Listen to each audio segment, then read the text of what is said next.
ప్రపంచమంతా నీకు వ్యతిరేకంగా నిలబడినా సరే, దేవుడు నీ పక్షాన ఉన్నట్లయితే నువ్వు ఖచ్చితంగా గెలిచి తీరతావు. ఎందుకంటే తన పక్షమున నిలబడినటువంటి నా పక్షమున నిలబడిన దేవుడు బహు గొప్పవాడు కాబట్టి. ఈ వాస్తవాన్ని ఎప్పుడు మర్చిపోద్దే.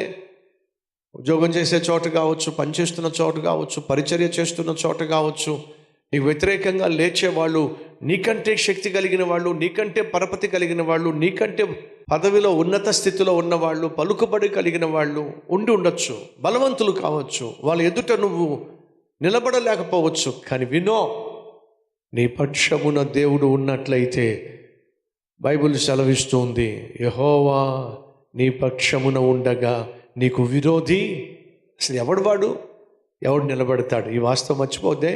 మొదటి దినవృత్తాంతములు 12వ అధ్యాయము 23వ వచనం. యెహోవా నోటి మాట ప్రకారము సౌలు యొక్క రాజ్యమును దావీదు తట్టు త్రిప్పవలెనన్న ప్రయత్నముతో యుద్ధమునకై ఆయుధములను ధరించి అతని యొద్దకు హెబ్రోనుకు వచ్చిన అధిపతుల యొక్క లెక్క ఎంచనగా సుమారు 3,50,000 మంది దావీదును రాజుగా అభిషేకించడానికి వచ్చారండి. కాదన్న వాళ్ళే కాళ్ళ దగ్గరకు వచ్చారండి. ఈరోజు నిన్ను ఎవరైతే కాదంటున్నారో వాళ్ళే నీ దగ్గర కాళ్ళ దగ్గరకు ఒకరోజు దేవుడు తీసుకొచ్చే రోజు వస్తుంది. ధైర్యంగా ఉండండి. ఇప్పుడు 3,50,000 మంది వచ్చి దావీదును రాజుగా అభిషేకించిన తరువాత ఇప్పుడు దావీదు రాజుగా సింహాసనం మీద కూర్చున్నాడు. ఒక వ్యక్తి యొక్క వ్యక్తిత్వం మీకు తెలియాలి అని అంటే అతనికి డబ్బు ఇచ్చి చూడండి. ఏమిచ్చి చూడాలి? ఒక వ్యక్తి యొక్క అసలైనటువంటి బుద్ధి తెలియాలి అని అంటే వాడికి డబ్బు వస్తే చాలు, వాడిలో ఉన్న గబ్బంతా బయటకు వస్తుంది. తెలుసా మీకు ఆ విషయం?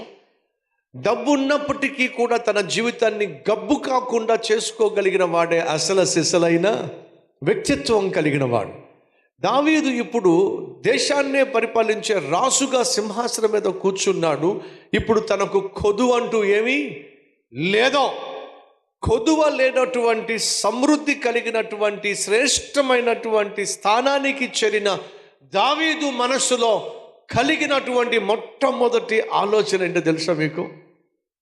ప్రశ్న, మీకంటూ ఉద్యోగం వస్తే ఏం చేస్తారు? ఉద్యోగం రానివ్వండి, అప్పుడు చూస్తాం, అవునంటారా? మీకంటూ ప్రమోషన్ వస్తే ఏం చేస్తారు? మీ వ్యాపారంలో లాభం వస్తే మీరు ఏం చేస్తారు? మీరు అనుకున్నది సాధిస్తే మీరు ఏం చేస్తారు? ఒకసారి ఆలోచించండి. నాకంటూ ఉద్యోగం వస్తే మొదటి జీతంతో ఫస్ట్ నేనేం చేస్తానంటే ఎప్పటి నుంచో అనుకుంటున్నా, ఏమని? బైక్ కొనుక్కోవాలని. ఎప్పటి నుంచో అనుకుంటున్నా, ఏమని? మంచి సెల్ ఫోన్ కొనుక్కోవాలని. అంటే నీ చేతికి డబ్బులు వస్తే నువ్వు మొట్టమొదటిగా చేసే పని ఏమిటంటే నీకు బహు ఇష్టమైన పని నువ్వు చేస్తావు, అంతేగా? మరి దావీదుకి ఇప్పుడు ఏ లోటు లేదు. దేశానికి రాజు, సకల ఆశీర్వాదాలు అనుభవించేటటువంటి చోటుకు వచ్చినప్పుడు మరి తాను చేయాలనుకుంది ఏంటో తెలుసా మీకు? దేవుని సన్నిధి నాతో నిత్యము ఉండాలి. ఇదండి తను కోరుకుంది. ఏం కోరుకున్నాడు? దేవుని యొక్క సన్నిధి నాతో నిత్యము ఉండాలి. ఇప్పుడు 13వ అధ్యాయానికి వద్దాం రండి. దావీదు సహస్రాధిపతులతోనూ శతాధిపతులతోనూ అధిపతులందరితోనూ ఆలోచన చేసి సమాజముగా కూడిన ఇశ్రాయేలీయులతో ఇలాగు సెలవిచ్చెను. ఈ యోచన మీ దృష్టికి అనుకూలమై మన దేవుడైన యెహోవా వలన కలిగిన ఎడల ఇశ్రాయేలీయుల నివాస ప్రదేశములంతటా శేషించి ఉన్న మన సహోదరులను తమ పట్టణములలోను పల్లెలలోను కాపురమున్న యాజకులు లేవీయులను మనతో కూడుకున్నట్లు వారి వద్దకు పంపి అందరూ రావాలి. ఏం పిలుస్తున్నాడు? అందరూ రావాలి, అందరం కలిసి దేవుణ్ణి సేవించాలి. దావీదుకున్న ఆశ ఏమిటంటే దేవుడు నాకు దగ్గరగా ఉండాలి, దేవుని యొక్క సన్నిధి నాకు దగ్గరగా ఉండాలి, ఆయన సన్నిధి కేంద్రంగా ఉండాలి, ఆయన సన్నిధే ఈ దేశానికి ఆశీర్వాదంగా ఉండాలి. ఒక పిల్లవాడు వచ్చి నాన్నతో అంటున్నాడు, డాడీ దేవుడు చాలా పెద్దవాడా అని అడిగాడు. ఏమిటట, దేవుడు చిన్నవాడా లేక చాలా పెద్దవాడా అని కొడుకు తండ్రిని అడిగితే తండ్రి చెప్పిన మాట ఏం తెలుసా, దేవుడు పెద్దవాడో చిన్నవాడో నీ యొక్క ఆత్మీయత మీదే ఆధారపడి ఉంది అన్నాడు. అదేంటి డాడీ, దేవుడు పెద్దవాడో లేక చిన్నవాడో నా ఆత్మీయత మీద ఆధారపడడం ఏమిటి చెప్తారా అని చెప్పి ఆ పిల్లవాడిని బయటికి తీసుకొచ్చాడు. తీసుకొస్తే అదే సమయంలో ఆకాశంలో విమానం ఎగురుతూ ఉంది. అలా ఎగురుతున్న విమానాన్ని చూపించి ఆ తండ్రి అడుగుతున్నాడు, విమానం పెద్దదా చిన్నదా అని అడిగాడు. అప్పుడు చిన్న పిల్లవాడు చెప్పాడు, విమానాన్ని చూసి చాలా చిన్నది డాడీ అని చెప్పి అన్నాడు. అవునా అని చెప్పి ఆ కారులో కూర్చో అని చెప్పి అన్నాడు. కారులో కూర్చోబెట్టుకున్నాడు. విమానాశ్రయాన్ని తీసుకెళ్ళాడు. విమానాశ్రయాన్ని తీసుకెళ్ళి విమానం దగ్గరకు తీసుకెళ్ళాడు. ఇప్పుడు అడిగాడు, అన్న ఇప్పుడు చెప్పు విమానం పెద్దదా చిన్నదా అంటే ఆ దగ్గరకు తీసుకెళ్లేసరికి ఆ విమానాన్ని చూస్తే చాలా పెద్దగా కనిపించింది. అప్పుడు పిల్లాడు అంటున్నాడు, డాడీ విమానం చాలా పెద్దది డాడీ అన్నాడు. మరి ఇందాక నువ్వు చాలా చిన్నదన్నావు కదరా, మరి ఇప్పుడేంటి చాలా పెద్దది అంటున్నావు? అప్పుడు ఆ పిల్లాడు అంటున్నాడు, అది చిన్నగా కనిపించడానికి కారణం ఏమిటంటే నేను చాలా దూరంగా ఉన్నాను కాబట్టి. ఇప్పుడు ఇది చాలా పెద్దగా కనిపించడానికి కారణం ఏమిటంటే ఆ విమానానికి నేను చాలా దగ్గరగా వచ్చాను కాబట్టి. నువ్వు దేవునికి ఎంత దగ్గరగా వస్తావో అంత గొప్పవాడుగా దేవుడు నీకు కనపడతాడు.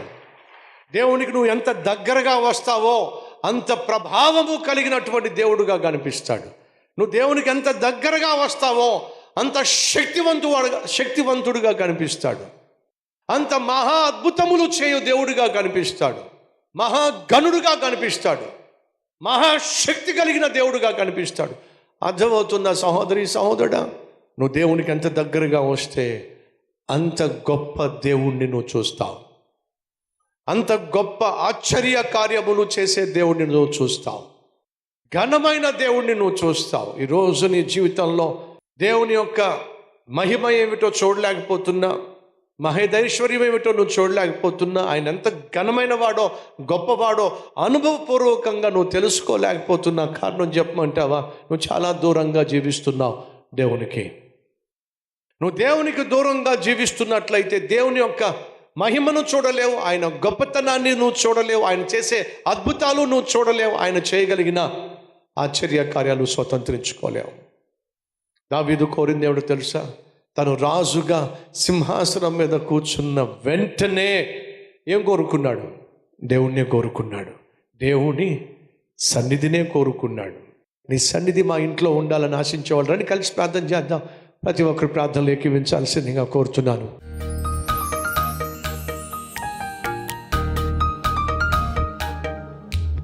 మహాపరిశుద్ధుడు అయిన ప్రేమ కలిగిన తండ్రి, విలువైన నీ సన్నిధిలో శ్రేష్టమైన నీ సందేశం ద్వారా మాతో మాట్లాడినందుకు వందనాలు, స్తుతులు, స్తోత్రాలయ్యా.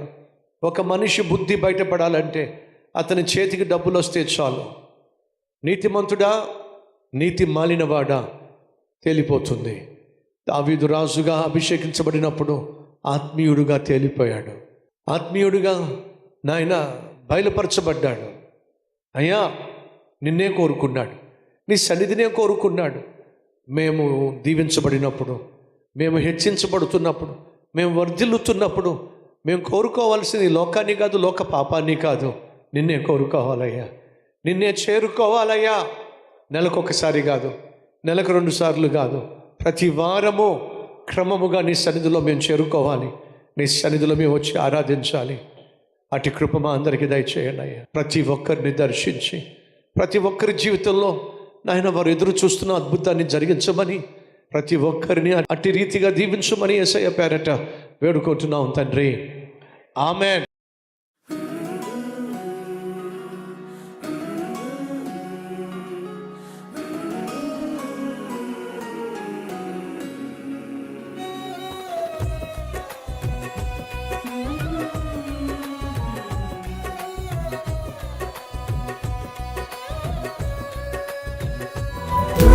సందేశం మీకు ఆశీర్వాదకరంగా ఉంటే లైక్ చేయండి, అలాగే సబ్స్క్రైబ్ చేయండి. అంతేకాకుండా కామెంట్ పెట్టండి, 10 మందికి షేర్ చేయమని మనం చేస్తూ రేపు మళ్ళీ కలుసుకుందాం. సరే.